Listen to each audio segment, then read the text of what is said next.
अस्सलाम वालेकुम, I am Marian. Welcome to MR के work Facebook and YouTube channel. कैसे हैं आप सब? आज की 2-3 डेवलपमेंट्स जो आप लोगों से शेयर करनी है। सबसे पहले टॉप स्टोरी पे बात करेंगे।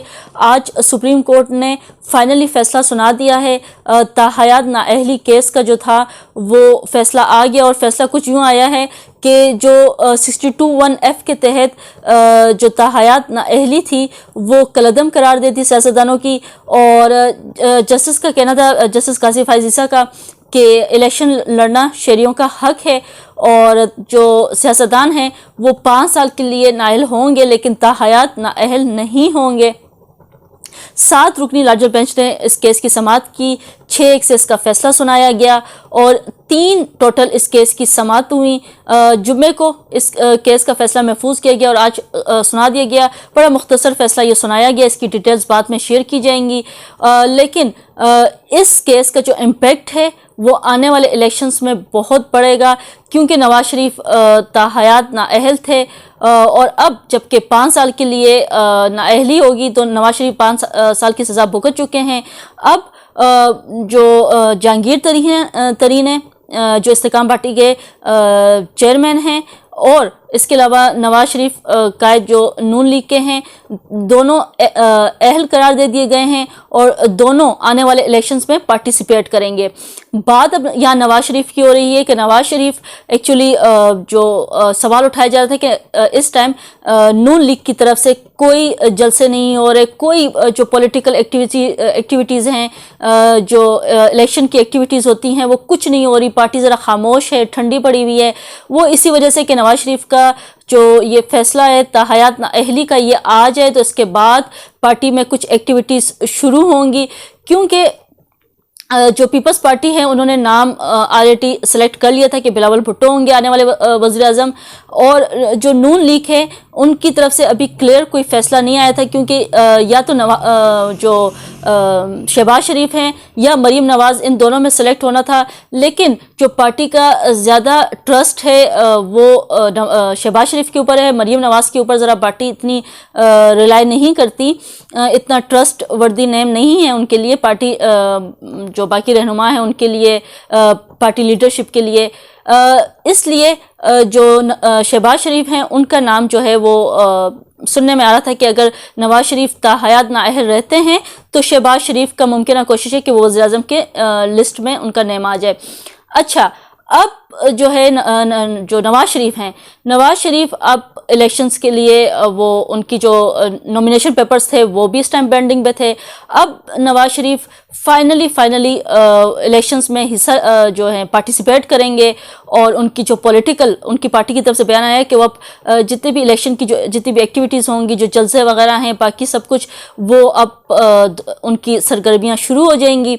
और शहबाज शरीफ ने भी एक्स पे अपना जो ट्वीट किया है, शहबाज शरीफ ने ट्वीट करके कहा कि आज सुप्रीम कोर्ट के तारीखी फैसले के बाद आइन की मनपसंद तशरीह के जरिए नवाज शरीफ की ताहयात नाअहली की घिनौनी साजिश मुकम्मल तौर पर दम तोड़ चुकी है। मैंने दिल की गहराइयों से अपने भाई और कायद को मुबारकबाद पेश करता हूँ। कायद नवाज शरीफ के इंतखाबात में हिस्सा लेने और मुल्क को, कौम को बहरानों से निकालने के पुख्ता अज़्म की राह में अब कोई कानूनी रुकावट बाकी नहीं रही। इंशाल्लाह हम सब मिलकर भरपूर अंदाज में नवाज शरीफ की इंतखाबी मुहिम चलाएंगे और अल्लाह ताला के फजलो करम से अगर नवाज शरीफ को दोबारा मौका मिला तो तरक्की और खुशहाली का सफ़र फिर से शुरू होगा। आज शहबाज शरीफ का ये ट्वीट जो है वो अपनी पार्टी लीडरशिप के लिए, कायद के लिए उन्होंने बड़ी खुशी का इज़हार किया है। पार्टी भी काफ़ी खुशी का इज़हार कर रही है और माजी के जो फैसला था जो कि उमर अता बंदियाल ने दिया था उसको तारीकी का नाम दे रहे हैं। बेसिकली होना तो ये चाहिए कि अगर आप ईमानदार नहीं हैं और आपका डिसऑनेस्टी है तो आपको तो ताहयात ही नाअहल होना चाहिए, जिस तरह के हुक्मरान हमारे सर पे आ रहे हैं।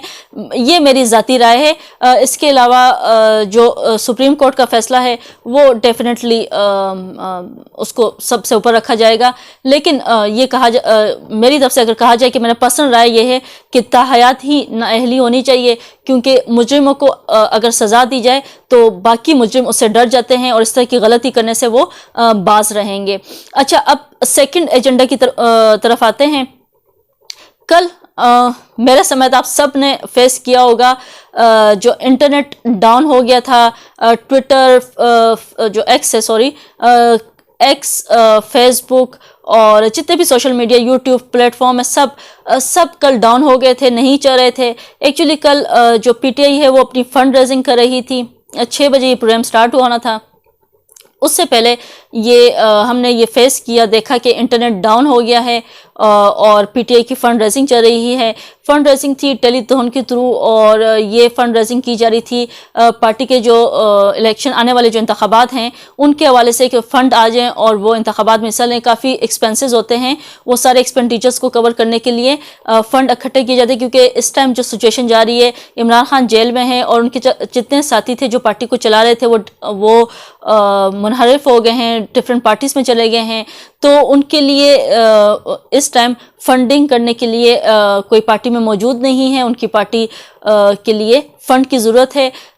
पीटीआई ने डाउन कर दिए तमाम जितने भी लिंक्स थे हमारे सोशल मीडिया। उसके बावजूद पीटीआई का टीम का ये दावा है कि उन्होंने 10 करोड़ जो हैं डाउन होने के बावजूद भी 10 करोड़ पैसे जमा कर लिए हैं। अच्छा, ये एक खबर थी। अब बात करते हैं इमरान खान की।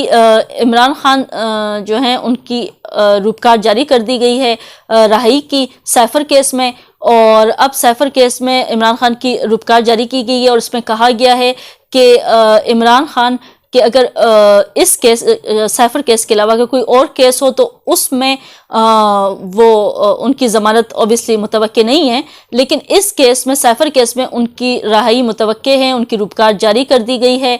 और इसके अलावा वैसे इमरान खान पे 190 मिलियन पाउंड का और तोशाखाना का भी केस बाकी है, उसका फैसला आना बाकी है। जिस तरह की इस टाइम सिचुएशन जा रही है पीटीआई के लिए, कुछ मिक्स किस्म की सिचुएशन है पीटीआई के लिए, जिस तरह के फैसले आ रहे हैं। तो इस टाइम कुछ कहना कबल अज़ वक्त होगा कि 190 मिलियन पाउंड में और जो तोशाखाना में है, इमरान खान की अगर रहाई होती है, रहाई की इस टाइम बात की जा रही है, केस तो चलते रहेंगे, रहाई होती है तो फिर इमरान खान की वो जेल से बाहर आएंगे और फिर बाकी जो केसेस हैं वो साथ साथ चलते जाएंगे।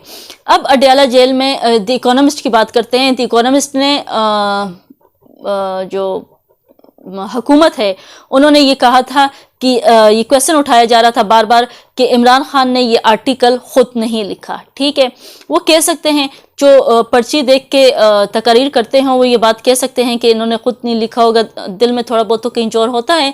खैर, उन्होंने ये बात की कि इमरान खान कैसे उन्होंने जेल से ये आर्टिकल लिख लिया। अभी तक वो अपने ऊपर ये हुकूमत जो है वो निगरान हुकूमत अपने ऊपर एक क्वेश्चन मार्क खुद उठा रही है कि उनकी सिक्योरिटी इतनी वीक है कि खुद कहते हैं कि हमने इतनी स्ट्रिक्ट सिक्योरिटी रखी हुई है, कैमरे जेल में रखे हुए हैं और उनकी जो वहाँ पे सिक्योरिटी है वो इतनी स्ट्रिक्ट है।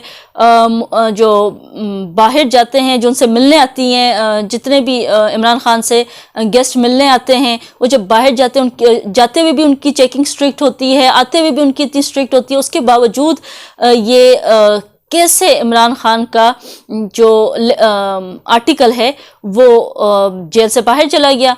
जब गैर रस्मी गुफ्तगू हुई है इमरान खान की आज अडयाला जेल में कुछ साफियों से, उन्होंने कहा है कि ये आर्टिकल उन्होंने खुद लिखा है। यस, ये कहा गया है कि ये उन्होंने किसी को डिक्टेट किया था, वर्बली कहा था, लेकिन ये जो आर्टिकल है ये इमरान खान का खुद है। लिखवाया किससे, उनको वर्बली कहा किसको कि ये कुछ लिखना है, लेकिन ये सब कुछ जो है वो इमरान खान ने कहा कि उन्होंने ऑन किया है कि आर्टिकल उनका अपना आर्टिकल है, उन्होंने खुद ये लिखा है। अच्छा, अब जो सवाल उठा रहे हैं उनको जवाब मिल गया होगा कि आप अपनी सिक्योरिटी के ऊपर क्वेश्चन अब उठा सकते हैं कि आप लोगों की सिक्योरिटी कितनी वीक है, और आप लोगों की इतनी स्ट्रिक्ट सिक्योरिटी होते हुए भी इमरान खान का आर्टिकल जला भी गया जेल से बाहर। और उसके बाद जैसे कहा जा रहा है कि इमरान खान ने वर्बली अगर किसी को बताया है, अपने थॉट्स बताए हैं और फिर उन्होंने वो लिख के भेजा है तो वो एक अलग बात है, लेकिन कहा जा रहा है कि कैसे पब्लिश हो गया और इमरान खान ने खुद नहीं लिखा, लेकिन इमरान खान ने खुद ये इसको ऑन कर दिया। चलें, द इकोनॉमिस्ट है, द इकोनॉमिस्ट ने कॉन्टिन्यूसली जो ये आर्टिकल है ये 9 टाइम्स इसको रीट्वीट किया है अपने ही अकाउंट पे। द इकोनॉमिस्ट के ऑफिशियल पेज जो एक्स का अकाउंट है उस पे 9 times bar bar the economist उसको रीट्वीट कर रहा है और काफ़ी इस आर्टिकल को पजीराई में रही है। जबकि हुकूमत कह रही है कि वो जो निगरान हुकूमत है, वज़ीर इत्तलात हैं, उन्होंने तो कहा था कि वो पूछेंगे इनसे कि आर्टिकल उन्होंने एक मुजरिम का कैसे पब्लिश कर लिया, लेकिन उन्होंने कहा कि एक मुजरिम का आर्टिकल जो है वो 9 टाइम्स बार बार रीट्वीट होगा और वो उसको ऑन कर रहे हैं। अच्छा, अब कल का जो दिन है वो बहुत इम्पोर्टेंट है। कल बल्ले का जो निशान है उसके हवाले से पेशावर हाई कोर्ट का बेंच जो है वो कल ये फैसला करेगा और बताएगा कि कल बल्ले का जो निशान है वो बरकरार रहता है या नहीं। अब इसका कल फैसला आना है और इस फैसले के बाद जो भी डेवलपमेंट्स होंगी वो मैं आप लोग से शेयर करूँगी। अंटिल देन, अल्लाह हाफिज़।